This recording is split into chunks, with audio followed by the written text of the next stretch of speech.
자, 성경 말씀은 사무엘하 11장 3절에서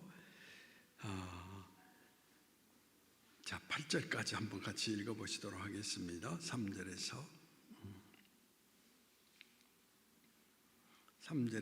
8절, 사무엘하 11장 478쪽이 되겠습니다. 자, 같이 읽어보시죠. 다윗이 사람을 보내 그 여인을 알아보게 하였더니 그가 아뢰되 그는 엘리압의 딸이요 햇사람 우리아의 아내 바세바가 아니니까 하니, 다윗이 전령을 보내어 그 여자를 자기에게로 데려오게 하고 그 여자가 부정함을 깨끗하게 하였으므로 더불어 동침하며 그 여자가 자기 집으로 돌아가니라. 그 여인이 임신함에 사람을 보내 다윗에게 말하여 이르되 내가 임신하였나이다 하니라.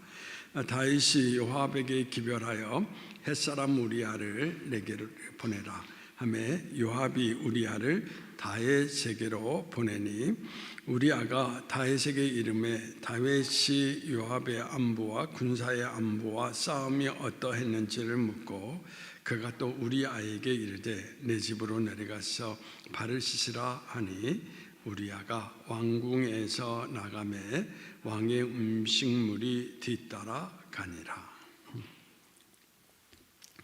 자, 이제 우리가 이 성경 가운데서 이제 다윗의 이야기를 읽으면서 성경이라고 하는 것이 왜 세상에서 가장 위대한 책이냐라고 이야기를 할 때에, 성경은 절대 인간의 허물을 미화시키거나 그것을 어떻습니까?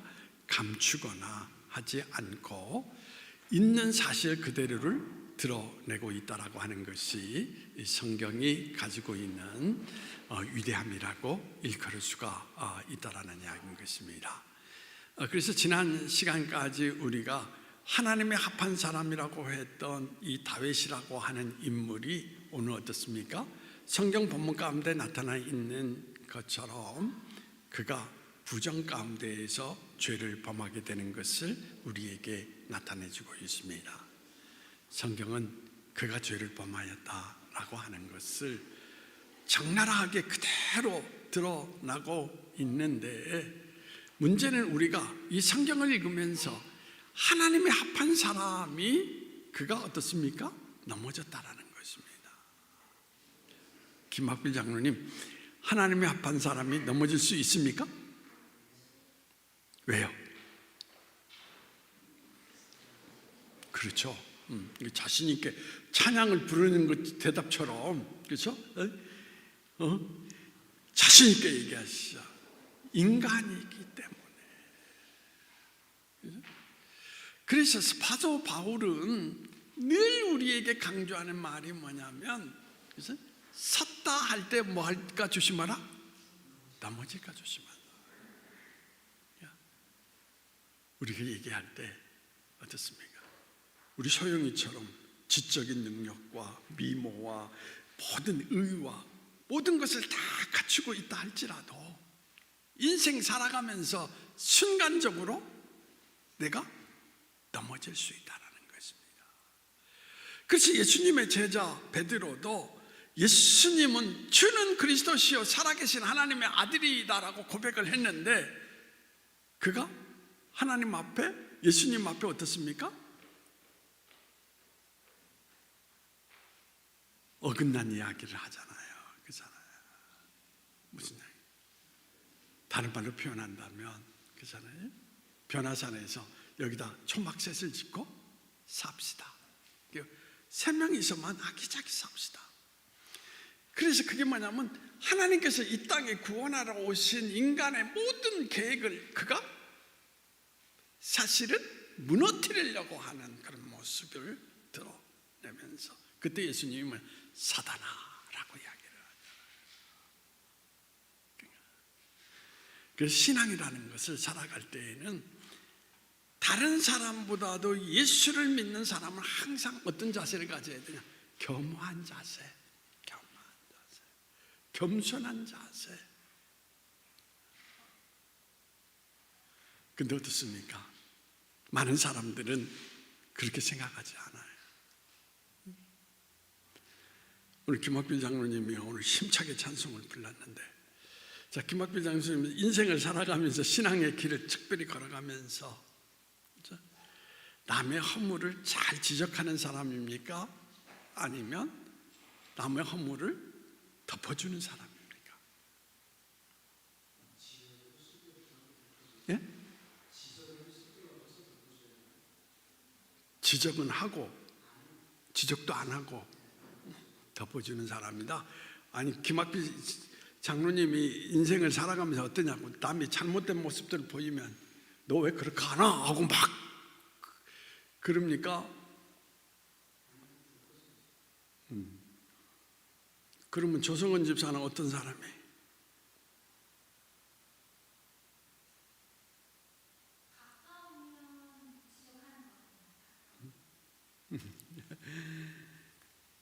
그러니까 여러분들이 그걸 잘 알아야 돼요. 남의 허물을 지적한 사람이라는 것은 잘못하면 나는 된 사람이고 너는 어떤 사람이다? 못된 사람이다. 자기를 드러낸다는 거거든요.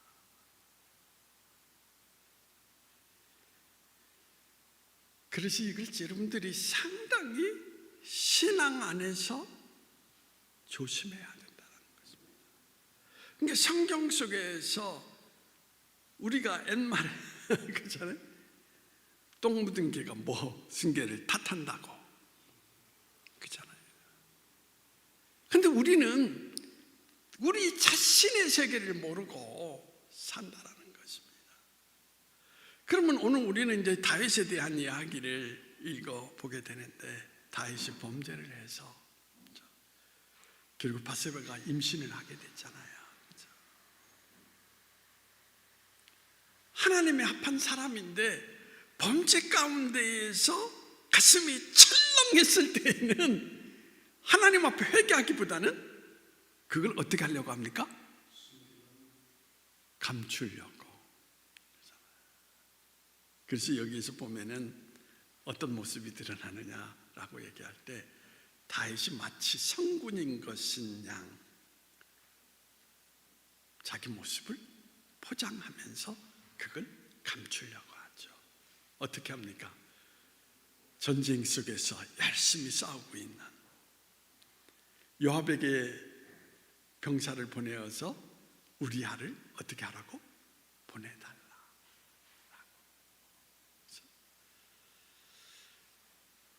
그래서 우리아가 다윗 앞에 왔습니다. 그랬더니 다윗이 묻는 말이, 지금 전쟁 상황이 어떠냐? 몸은 건강하냐? 우리 군사들은 어떠냐? 여러분 듣기에 어떻습니까? 좋은 말이죠, 그렇죠? 근데 목적이 어디에 있습니까?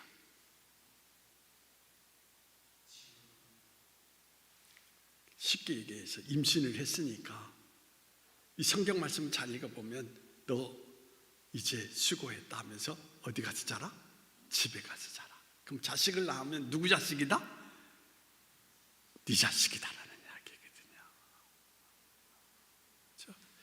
그러니까 겉으로 보기에는 사실은 선한 모습인데 목적이 어떻습니까? 잘못됐다라는 이야기거든요. 오늘도 우리 인생도 잘 목적이 뭐냐라는 게 이게 참 중요하다라는 이야기. 목적이 제대로 서 있지 않냐하면 오히려 그렇잖아요. 자기가 선한 행위를 하는 것이 오히려 어떻습니까?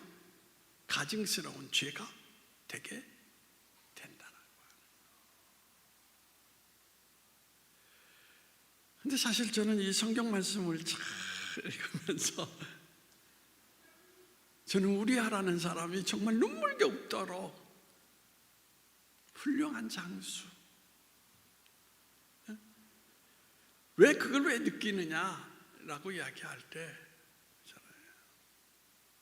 왜 그렇습니까? 집에 가서 자라고 하는데, 그리고 그에게 충분한 음식물을 보내주었잖아요.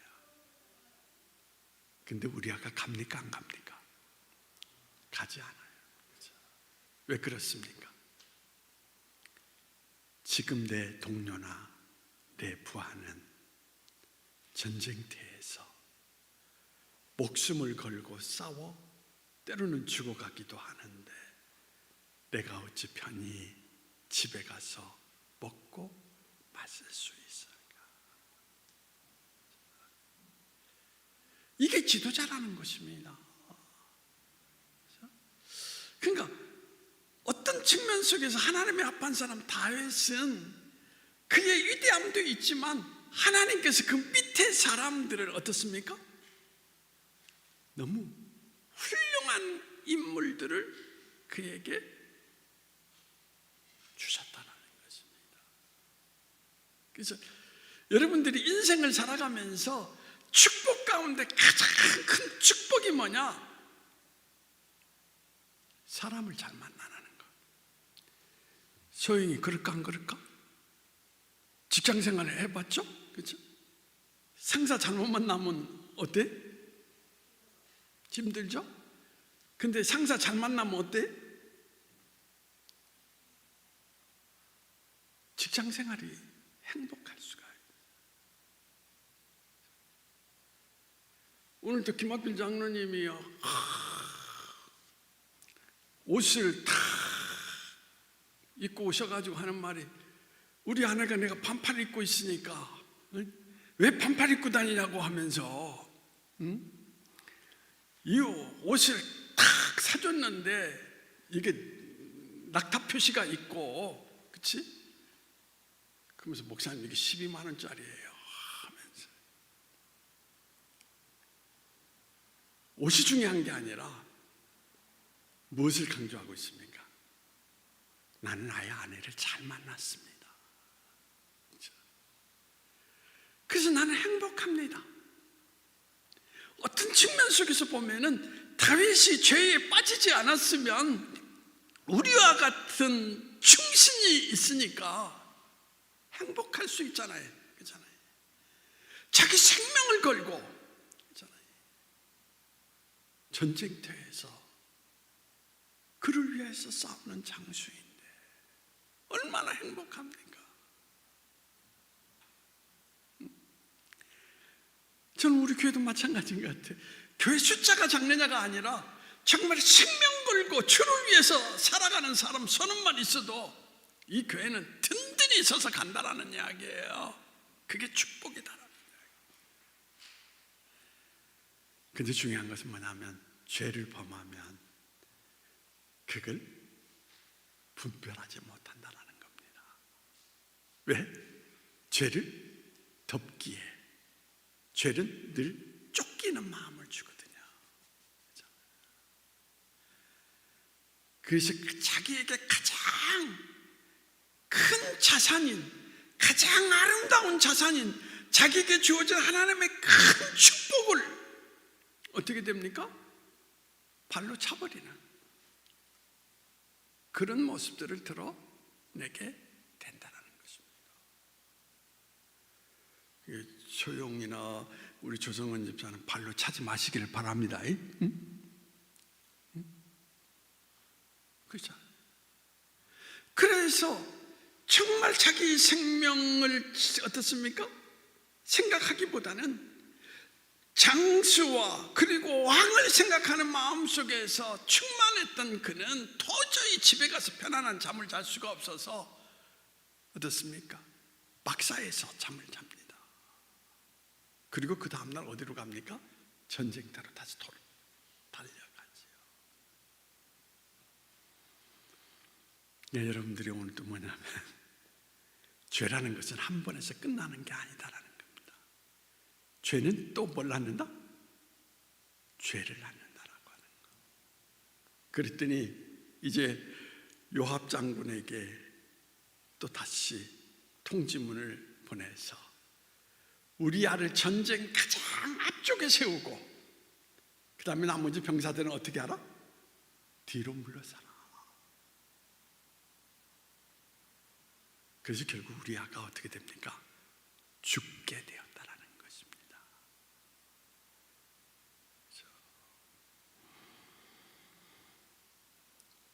그래서 여러분들이 자 한번 읽어 보실까요? 14절 11장 14절.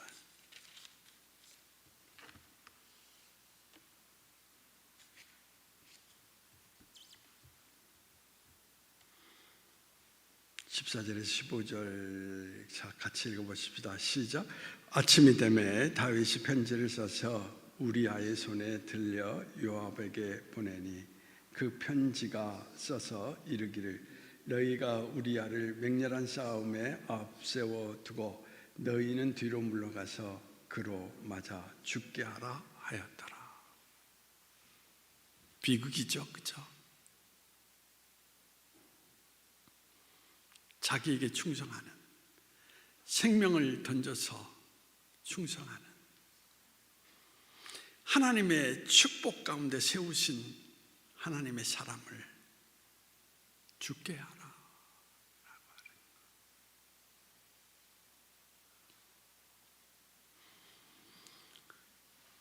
그래서 결국은 우리아는 죽게 됩니다. 우리아가 죽게 돼.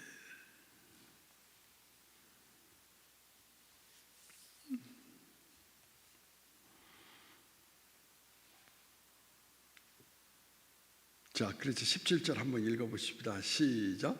그 성 사람들이 나와서 요압과 더불어 싸울 때에 다윗의 부하 중 몇 사람이 엎드러지고 햇사람 우리아도 죽으니라. 죽으니라. 하나님의 축복을 악으로 갚는 거예요.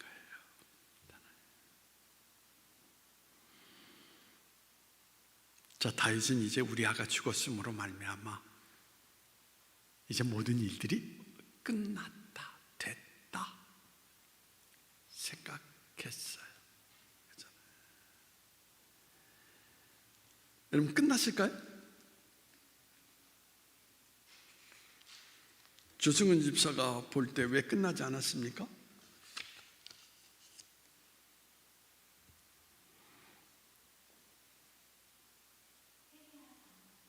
회개하지 않아서? 여기서 끝났다라고 생각한 이유가 뭐냐면 하나님이 보고 계신 줄을 계산하지 않았다라는 것입니다. 사람이 범죄를 할 때에 가장 중요한 것은 뭐냐면 사람의 눈만 모면하면 그렇잖아요. 거기에서 모든 것들이 해결될 수 있다라고 생각을 합니다. 그런데 그게 끝날까요?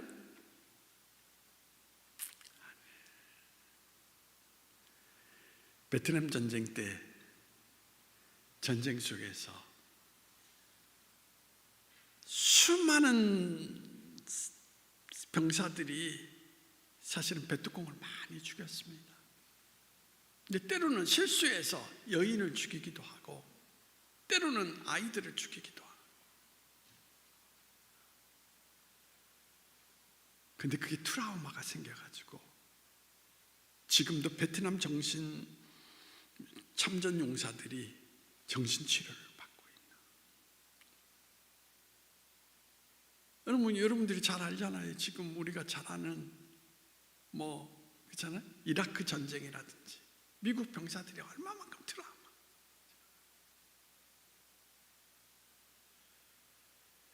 사람을 죽였다라는 것, 특별히 양민을 죽였다라는 것, 그 고통의 그 세계가 스스로 벗어던질 수가 없는, 그게 끝난 게 아니에요. 끝난 게 아니다.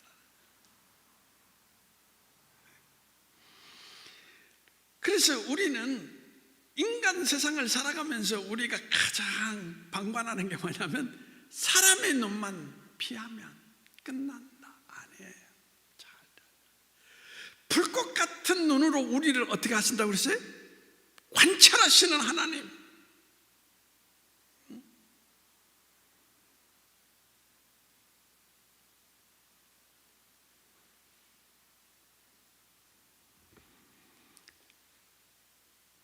분명히 여러분 끝난 것이 아닌데, 그죠? 그래서 하나님 보시기에 다윗의 행위가 악하였다라고 이야기를 하고 있는 것입니다. 자, 그럼 한번 물어봅시다. 우리 소영이는 하나님 보시기에 어떤 사람이에요? 악한 사람이에요? 아니면 하나님 마음에 기뻐하는 사람이에요? 오늘 모천 원 만에 교회 왔더니 목사님이 나를 괴롭히네.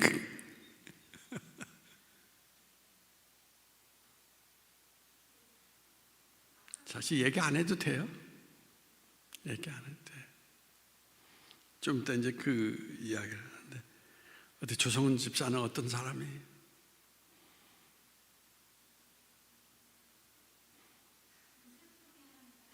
슬프게 하는 사람. 그렇죠.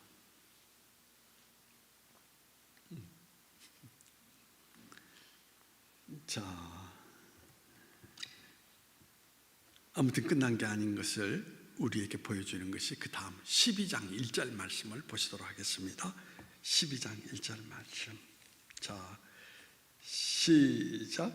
여호와께서 나단을 다윗에게 보내시니 그가 다윗에게 가서 그에게 이르되, 한 성읍에 두 사람이 있는데 한 사람은 부하고 한 사람은 가난하니 그 부한 사람은 양과 소가 심히 많으나 가난한 사람은 아무것도 없고 자기가 사서 기르는 작은 암양새끼 한 마리뿐이라.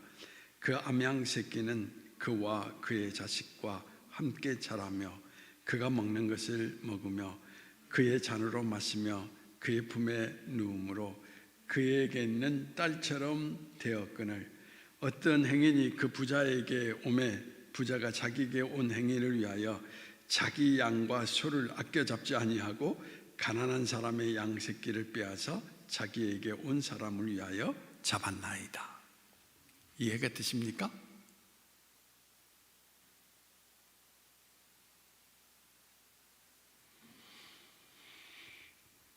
부자는 양이 많아요. 소도 많고. 가난한 사람은 암양 새끼 하나만 있어요. 근데 부자가 손님이 왔을 때 많은 자기 양 가운데 한 마리를 택해서 잡은 게 아니라 가난한 사람의, 그것도 어떻습니까? 양 새끼 하나를 밖에 없는데 빼앗아서 잡아주니라.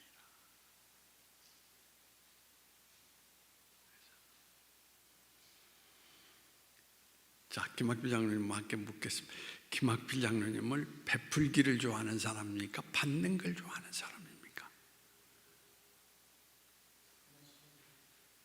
둘 다 좋아해?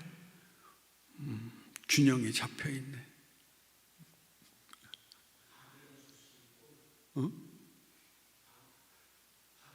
거꾸로 얘기하는 거 아니에요? 베풀어야 받을 수 있는 거 아니에요?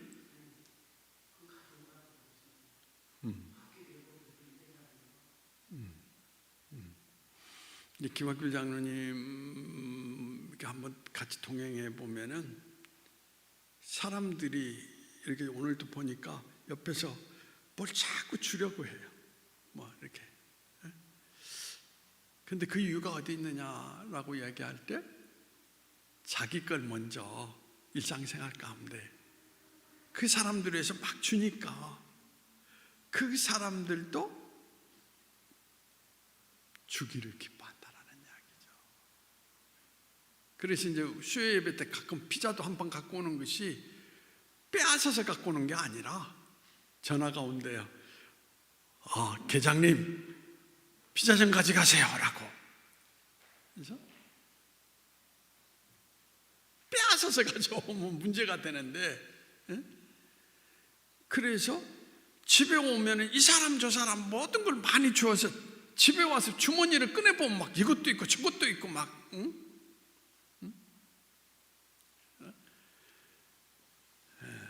그래서 성경의 법칙 가운데서 예수님이 하시는 말이 주라.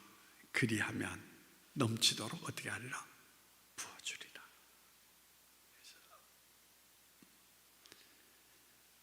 그러니까 사랑받는 사람이 되기를 원한다면 뭘 주라? 사랑을 먼저 주라라는 이야기거든.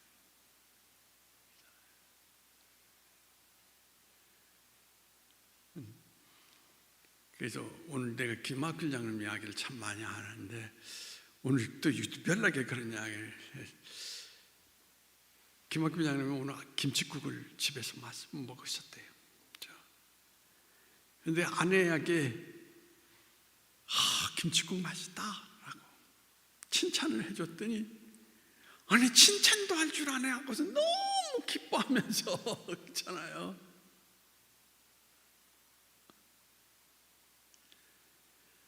그러니까 인정할 줄 아는, 그러니까 우리가 먼저 칭찬할 줄 알아야 되는데 악이 뭐냐면 칭찬도 안 하면서 늘 어떻습니까? 요구하는 거잖아요. 여기서 뭐냐면 자기 것을 한 마리 양 안 새끼가 있으면 얼마나 불쌍합니까? 근데 그것을 빼앗아. 그럼 그 인생 완전히 절망이잖아요. 무너지잖아요. 희망이 없잖아요. 하나밖에 없는 걸 다 잃어버렸어요. 그러니까 사람이 죄 가운데 빠지면 이렇게 사람의 악한 모습으로 변화된다라는 이야기예요. 남을 헤아리지 못하는, 죽으나 거나 말거나 나만이라는 거. 그런데 여러분들이 아무튼 오늘 가장 중요한 것 가운데 하나가 뭐냐면 12장 13절 말씀 한번 보시도록 하겠습니다. 12장 13절 말씀.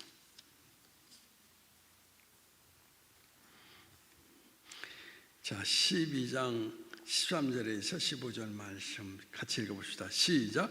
다윗이 나단에게 이르되 내가 여호와께 죄를 범하였노라 하매 나단이 다윗에게 말하되 여호와께서도 당신의 죄를 사하셨나니 당신이 죽지 아니하려니와 이 일로 말미암아 여호와의 원수가 크게 비방할 거리를 얻게 하였으니 당신이 낳은 아이가 반드시 죽으리이다 하고 나단이 자기 집으로 돌아가니라.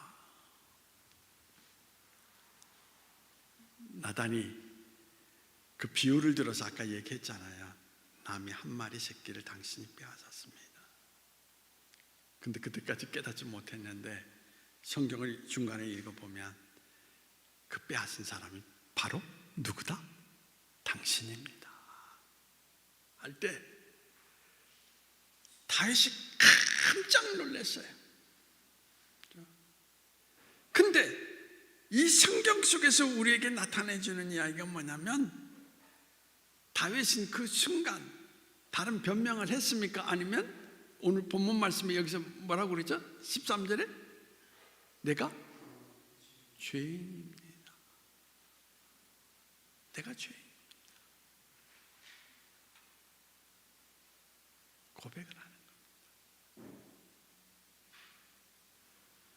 여러분들이 이 성경을 읽으면서 다윗이 내가 죄인입니다라고 바로 고백하는 모습을 보고 어떤 걸 느껴요?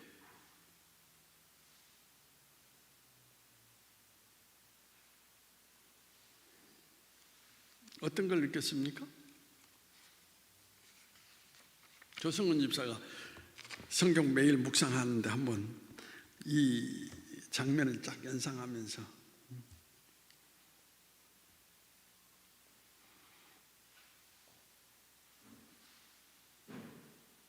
뭘 느껴요?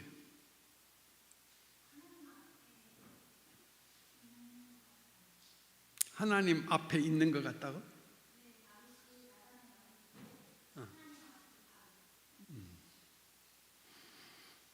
김학규 장로님은 뭘 느껴요? 내가 죄인입니다라고 고백할 때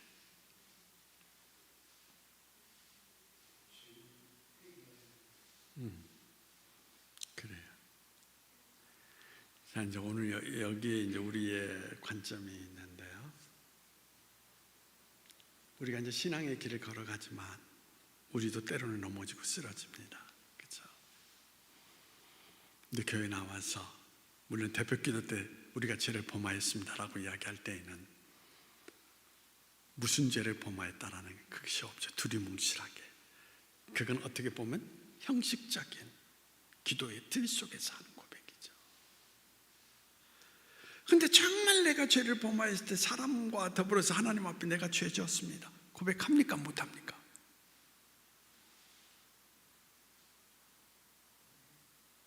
고백해요? 다윗의 위대함이라고 하는 것은 그가 골리앗을 물리쳤기 때문에 위대한 게 아니다라는 것입니다. 그것보다도 하나님 앞에서 내가 죄인입니다 자기를 그대로 고백했다라는. 지금 우리도 마찬가지예요. 지금도 우리 쉽게해서 같은 신앙길을 걸어가지만 성도 간의 모든 이야기들을 다 교회 안에서 나눕니까? 아, 이거 다른 사람 알면 안 돼. 서로 감추고 서로 벽을 두고. 왜 그렇습니까? 특별히 내가 이런 허물을 지었다 라고 이야기할 때 지금은 이제 생각이 많이 달라졌지만 옛날에 오아무개 여집사님이 있었어요. 그런데 삶을 살아가다가 너무 큰 고통스러운 아픔을 겪어서 도저히 더 이상 살아갈 수가 없어서 헤어졌어요, 남자. 그리고 대전에 와서 작은 방 안에서 새롭게 시작을 하는데 우리 교회 나와서 그걸 고백했어요. 나 이렇게 해서. 그때 여러분은 어떻게 하실 겁니까? 조성은 지사는 어떻게 하실 거예요?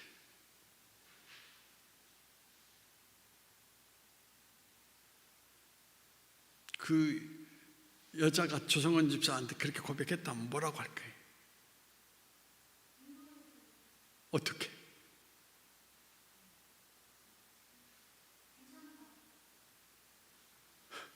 김학필 장로는 어떻게 하실 거예요?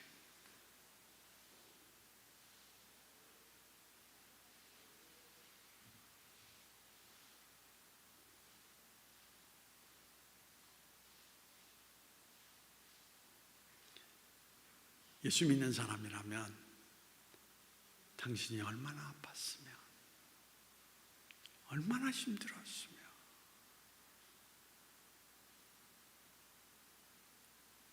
너무 힘들었겠다.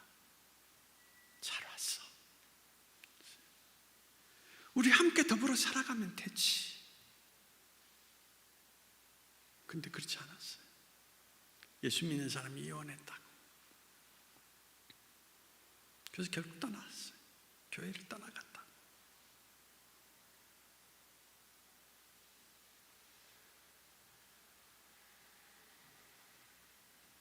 그러니까 우리는 성경을 읽는 머리하고 삶에서 살아가는 모습하고 이율배반적인 모습을 가지고 있다는 거예요. 이 시대도 마찬가지예요. 사람들이 성군인 다윗이 죄를 고백했다라는 거. 여러분 시편 51편에 거기 자세하게 나와요. 여기서는 그냥 간단하게 나와 있는데 한번 보십시다. 시편 51편.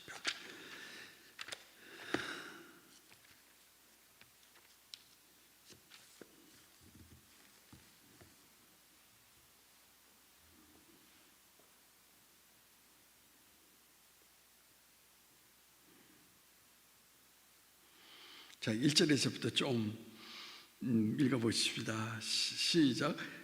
하나님이여 주의 인자를 따라 내게 은혜를 베푸시며 주의 많은 긍휼을 따라 내 죄악을 지워 주소서.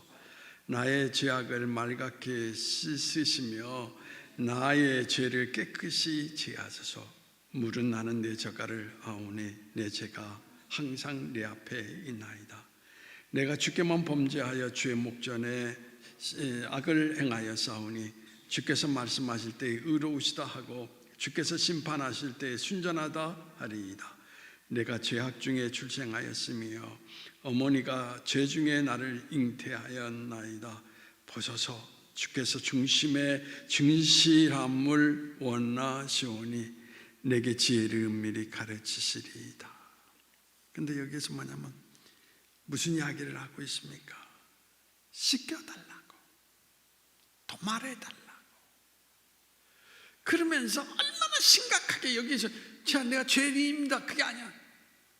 내가 죄악 중에 잉태해서 내 속에는 뭐가 가득하다? 악함이 가득합니다.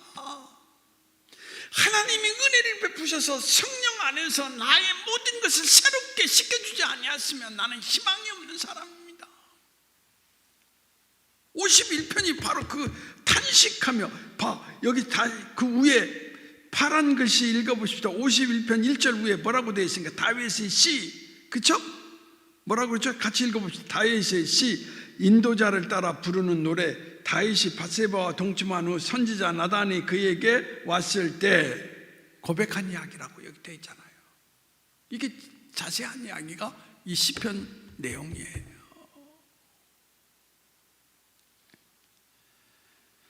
저는 우리 교회가, 한국 교회가 예수로 산다고 하지만 아니에요. 뭔가 드러나면 그냥 돌만 던지는 거야. 돌만. 죽이라고, 살리라고 던집니까? 돌 죽으라고 던집니까? 그리고 추방하라고. 그러니 그 교회 안에서 우리가 산다라는 것이 때로는 공포 속에 사는 거예요. 사람이 두려운 거야, 이게 사람이.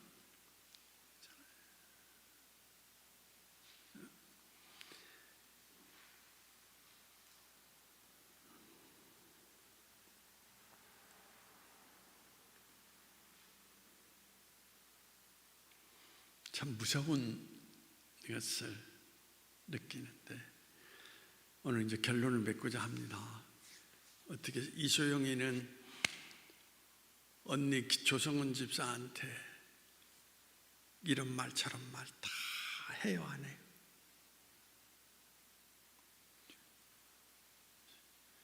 그럼 행복한 사람이야. 자기의 이야기를 누구에게 다 할 수 있다라는 거, 그런 한 사람이 있다라는 거. 그래서 너 자신이 어떤 이야기를 하든 그걸 다 받아주고, 그렇지? 어떻게 조성문이가 그렇게 할 수 있을까? 그리스도의 마음을 갖고 있기 때문에. 그리스도의 마음은 정죄하는 마음이 아니에요. 그리스도의 마음은 항상 그가 어떤 자리 가운데 있든지 그를 돌보고 그를 어떻습니까? 건지는 신앙이다. 그러니까 소영이는 언니 만날 때마다 차 한 잔씩 꼭 사줘도 괜찮아. 그렇지?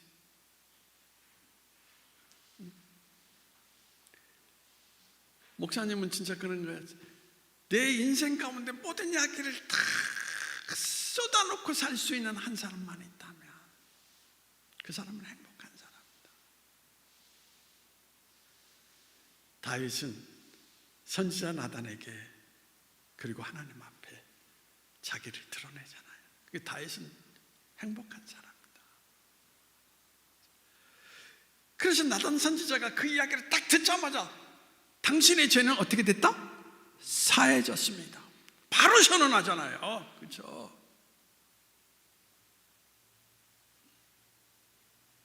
하나님이 원하시는 것은 심판이 아니야. 그가 죄에서 돌이켜서 바르게 인생을 살아갈 수 있는 길을 열어주시는 것이. 그렇죠? 근데 사람들은 안 그래. 죄에서 헤어나오지 못하도록 그를 질타하고 그를 어떻습니까? 그 사람이 무서운 거예요. 어떻게 보면 교회 생활하면 하나님이 무서워야 되는데 사람이 무서운 거야. 응? 이게 잘못된 교회 생활의 모습이다라는 이야기인 것입니다. 그러면서 내가 사는 것은 그리스도 안에 사는 것이다라고 뻔뻔스럽게 이야기하고 있는 사람들이 너무 많다라는 것입니다. 그래서 세상 사람들이 바라볼 때에는 예수 믿는 사람이 그래서 이율배반적이다, 그런 이야기를 하는 거예요.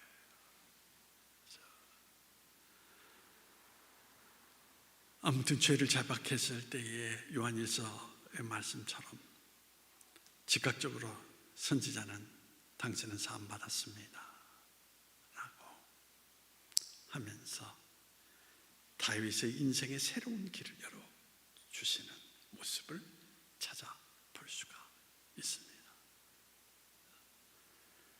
하나님 앞에 자를 자복하면 새 삶이 열려진다라는 것, 심판이 아니라 새로운 기회가 일어난다라는 걸 기억하면서 오늘도 여러분들이 인간이기 때문에 때로는 무너질 수 있습니다.